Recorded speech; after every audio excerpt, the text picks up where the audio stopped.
Shalom Chavrim, I'm Stephen Ben-Nun, and you are watching Israeli News Live. Those of you that got to see the live broadcast, this is actually a different broadcast because I forgot to turn on the volume part or the sound on the camera here. So nonetheless, this is for the YouTube version of our Israeli News Live, and we have some very serious news that is going on in and around the world. One thing that we caught on satellite television from the Slovak channel on TA3, that is the TA3 News, they're talking about political changes coming to the United States. Now, I'm not quite sure as of yet. I've got some little bits and pieces on this, but not quite sure yet as of exactly what this means about the political change. From what I have seen in some of the updates since our live broadcast on live stream, it could be that it is dealing with political prisoners, but I'm also concerned because of the Jade Helm exercises that are coming to the United States and what it could mean in that regards there. Could there be other political changes as well that are coming up? TA3 News was very vague in what they reported on it. So that also gives us a little bit of concern as well for the American people. Nonetheless, we are very concerned too because many times what the U.S. calls exercise actually in reality becomes a real event. We've seen that with when Russia did their documentary on the exercise the U.S. did coming into the Black Sea. And Russia said it was actually not an exercise. They were coming to try to take back Crimea, but they saw that Russia was very well prepared to defend it. And the United States and the NATO allies, they backed down in that particular event. Nonetheless, a lot of strange things happening in America. We see that the Walmarts, the 5 of those Walmarts strategically around the United States closed unexpectedly. Had there really been a water issue, according to what the news is reporting, they had plenty of time to be able to give their employees a notice saying that we would have to do renovations and close the stores as a result. But you have to remember, corporations in the United States are owned by the government. So they have to play ball with the way the government says play ball, and the government doesn't want to raise suspicions. And neither has there been permits applied for to be able to do any water or construction work for these stores here. They just basically closed down. Makes you wonder what's going to happen come July in the United States. In other news, though, let's move right along here. George W. Bush bashes Obama, according to the Newsmax report. An article by Josh Roglin.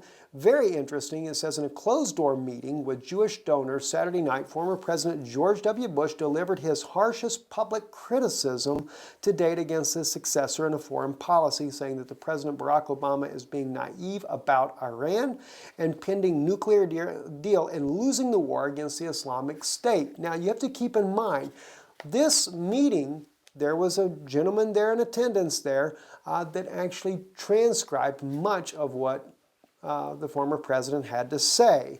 And according to the attendee, the transcript, Bush noted that Iran has a new president, Hassan Rouhani.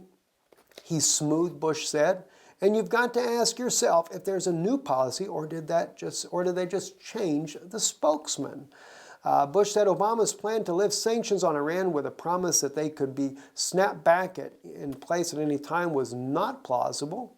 He also said the deal would be bad for American national security in the long term. You think the Middle East is chaotic now, he states? Imagine what it looks like for our grandchildren. Well, quite frankly, in that case, I don't think it's going to be your grandchildren that you have to be concerned about, but your own children and even yourselves. What's it going to mean? Because it is becoming a very chaotic and volatile situation. You can catch this article on our Facebook page, Israeli News Live. Israeli News Live on Facebook. We have published all these articles so that you can read them in their entirety. But moving right along, also, according to the TASS News, the Russian news agency, and by the way, we do Russian news as well as even Middle Eastern news, not to say that they're right always in their publication in their particular opinion. We have quite frankly come to learn that They all do propaganda, including the United States. The thing is, it gives you the option to see both sides of the picture and to make your own conclusion. Because what I'm about to share with you in these next few articles clearly is a prophetic and biblical moment that we are seeing the stage set of a fulfilling of Matthew 24, not all of Matthew 24, mind you, where Yeshua himself speaks about the different things that will take place in the end times, but specifically where he says that nation will rise against nation and kingdom against kingdom. We are watching that. We are on the precipice of this at the very edge of our seats, and it's just a matter of the nations literally going to battle. Okay, so let's watch what it says here. In here it says, Kiev ready to file documents on Crimea accession to Russia to the Hague Court. Now this article, there's a key thing I want you to see in this, so listen closely. Ukraine's Prosecutor General Office has prepared to file documents on Crimea's accession to Russia to the International Criminal Court, that's the ICC, in The Hague. Deputy Prosecutor General Vitaly Klitschko said on Monday. I wonder if he has any stock in Costco in America. Anyway, according to the Verkhovna Rada's resolution, materials should be handed over to the government. They are already prepared. We are now consulting foreign experts, the Ukrainian news agency quoted Costco as saying. Here it gets the interesting part. Watch this. General Prosecutor's Office will hand over documents to the cabinet ministers this week. After this, Ukraine will have to ratify the Rome Statute of International Criminal Court. The Rome Statute of International Criminal Court? Are we really living in a Roman society? Well, according to the guides in Rome, Italy, when we were just there, yes, you are. He said you are Roman citizens. In fact, every U.S. citizen in America that has a Social Security number are Roman citizens indeed. So it's no surprise to see that Ukraine will have to ratify the Rome Statute of International Criminal Court. The Rome Statute. So I guess we are under the Pope's rule. Quite frankly, Italy doesn't run the world, but Rome does. In Rome, Vatican City is where it all happens at. So, anyway, they submit the materials on Crimea's accession to the Russian to the ICC, and the ICC prosecutor will then rule on the initiating of a legal case. You can't even get to the International Criminal Court until you go to the Rome Statute of International Criminal Court. Very interesting. Ukraine Prime Minister Arseniy Yatsenyuk, who is nothing but a Vatican puppet to begin with, earlier ordered the Justice Ministry to submit Russian President Vladimir Putin's interview to a Rossiya TV channel in the film Crimea, The Way Home, to the ICC. The Justice Ministry said it found violations of international law in statements made by Putin and Russian Defense Minister Sergei Shoigu. To me, quite frankly, it is this rogue regime. And I'm not talking about the Western Ukrainians that really want to have peace and be a peaceful nation, but it is the rogue regime that NATO, the United States, have put into power there, such as Arseniy Yatsenyuk here, that have literally gone and are bent on ethnic cleansing of the Russian-speaking people in eastern Ukraine. They have murdered them, quite frankly. This is one reason why he would like to bring The Way Home, the documentary there, and just bash it to pieces. Why? Because the Russians exposed their ethnic cleansing practices. In fact, if you quite look at it from a quite honest perspective, and believe me, I am no supporter of communism. I wouldn't want to live under communism, not for a moment. I do prefer the American democracy system much better.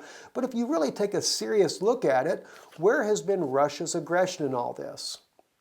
Russia only tried to rescue the president that was to be assassinated after he was overthrown, and Russia has sit there to try, and they went into Crimea in order to protect the 90% Russian-speaking people there that are not Ukrainian descent in the first place, as well as the Eastern Ukrainians. They are there to protect them. So yes, but have Russians actually gone in there and invaded and taken over Ukraine? No, they did not. And then sanctions were slapped on Russia as a result. We have to be quite honest, and we must look at this thing and what really is right. But there again, if we look at Vladimir Putin, if we look at President Barack Obama or former President George Bush or any of them. They're all part of the elite system without a doubt. They wouldn't be in power if they weren't part of the elite system. So not any of the systems really are good, period. They're all controlled by the Vatican. And, but perhaps President Putin is not playing along with the Pope right now. It's hard to say what exactly is going on in that regards. Anyway, Putin, on an article that appeared on Reuters, says that Russian annexation of Crimea was righting a historical injustice. President Vladimir Putin said Moscow's seizure of Crimea righted a historical injustice, according to the news agency report on Sunday, citing a new documentary film. The annexation of the Black Sea Peninsula from Ukraine in March 2014 provoked the worst crisis between the West and Russia since the end of the Cold War. Putin said he had no regrets. And he says it's not because the Crimea has a strategic importance in the Black Sea region. It's because this has an element of historic justice. I believe we did the right thing, and I don't regret anything. The RIA news agency quoted Putin as saying in the documentary, the president. Putin also said sanctions imposed by the West after the annexation were aimed at halting Russia's progress as a global power. Yeah, I have to agree with him on that. That is true. The film marking Putin's 15 years in power had already been aired in Russia's Far East. It was scheduled to be shown in the Western Russia at 21:30 Moscow time on Sunday. Crimea was administered as a part of Russia within the Soviet Union until it was transferred to Ukraine in 1954. The peninsula, connected to the mainland by a narrow causeway, provides the base for the Russian Navy's Black Sea Fleet. It is a strategic interest, nonetheless, for Russia it is. Their whole fleet is there. It'd be very difficult for Russia to turn around and build another base, although they do have their own land that comes to the Black Sea. It'd be very difficult to have to rebuild that. So it is a strategic interest, nonetheless.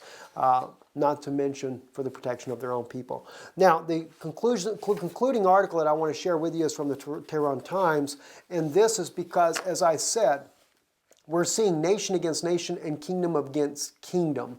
And of course, the nations of the European Union, of the United States and their allies, NATO, are rising up against Russia. There's going to be a conflict in this. There must come a conflict in order to fulfill the biblical prophecy that Yeshua said in Matthew 24. Nation will rise against nation. But he also said kingdom against kingdom. And now we're seeing what? Iran, which is a kingdom. It is a kingdom, and it is rising up against Saudi Arabia. And quite frankly, I applaud Saudi Arabia for bombing the Houthis, because the Houthis are the Iranian-backed rebels there trying to overthrow the country to do what? To cut off Israel's way in the Gulf of Aqaba, to be able to control what Israel does through the Gulf of Aqaba, to give them a strategic advantage over Israel in a war that they're intending to do against Israel in the very near future. But now we're seeing the kingdoms go against each other, and now Tehran is threatening Saudi Arabia. In an article here in Tehran Times, it says Iran vows to respond to Saudi Arabia for blocking aid to the Yemenis. Yeah, to the Houthis. Maybe they should say it more honestly. A top Iranian diplomat has said that Tehran will respond to Saudi Arabia for blocking Iranian cargo planes to send humanitarian aid to the Yemenis. Deputy Foreign Minister Hussein Amir Abdullahani said that Iran will review all options to immediately send humanitarian aid to the Yemenis, the RNA reported on Sunday. He also said Saudi Arabia's aggression against Yemen will bear no result but insecurity in the Middle East region. Amir Abdullahani expressed hope that Saudi Arabia would change current wrong approach and play a constructive role in the region.